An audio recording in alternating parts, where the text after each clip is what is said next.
Hi guys, welcome back to my another video. आज हम discuss करेंगे कि हमको अपने सेविंग बैंक अकाउंट में कैश में कितना ट्रांजैक्शन करना चाहिए और कितना ट्रांजैक्शन करने के बाद वो ट्रांजैक्शन इनकम टैक्स को रिपोर्ट हो जाते हैं। ठीक है, तो आमतौर पे ये जिम्मेदारी बैंक के ऊपर होती है कि अगर कुछ खातों में पैसा कैश में, आप ध्यान दीजिएगा मेरी बात को, कैश में पूरे साल में, साल का मतलब अप्रैल से लेकर मार्च तक एक लिमिट के ऊपर जाता है तो वो ट्रांजैक्शंस बैंक इनकम टैक्स को रिपोर्ट करता है।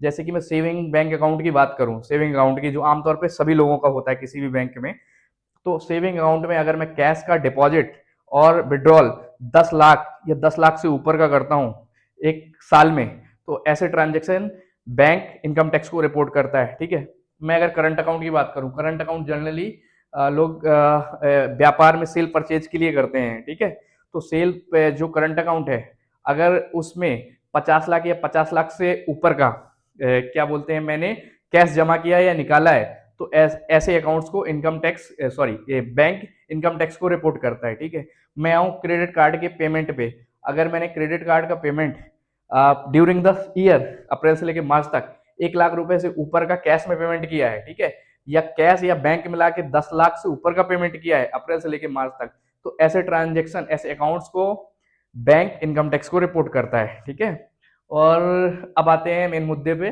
Cell and purchase of property. अगर मैं कोई प्रॉपर्टी खरीद रहा हूँ या बेच रहा हूँ, ठीक है, और उसकी कीमत जो रजिस्ट्री हो रही है, ठीक है, सेल डीड हो रही है, उसमें 30 लाख या 30 लाख से ऊपर है, तो रजिस्ट्रार या तहसील ऑफिस जो भी होता है उसकी जिम्मेदारी होती है ऐसे ट्रांजेक्शन की डिटेल उन सेलर और परचेजर के पैन कार्ड और उनकी डिटेल को इनकम टैक्स को रिपोर्ट करना। ठीक है, तो ये जो भी ट्रांजेक्शन होते हैं ये स्पेसिफाइड फाइनेंशियल ट्रांजेक्शन कहलाते हैं। ठीक है, इनको बैंक और रजिस्ट्रार इनकम टैक्स को रिपोर्ट करता है। ठीक है, तो हमें इन चीजों का ध्यान देना है और कैश में ट्रांजेक्शन अवॉइड करने हैं, और जहां पे हम लाइबल हैं वहां पे हमको सरकार को टैक्स भी देना है और देश के निर्माण में योगदान भी देना है। मेरे इस वीडियो का कदापि ये उद्देश्य नहीं है कि मैं लोगों को ये बताऊं कि टैक्स को कैसे बचाना है। ठीक है, आमतौर पे हमें इस चीज का ध्यान देना है, जहां पे हम एलिजिबल हैं हम सरकार को टैक्स का पेमेंट करेंगे। तो thank you guys, thank you for watching this video.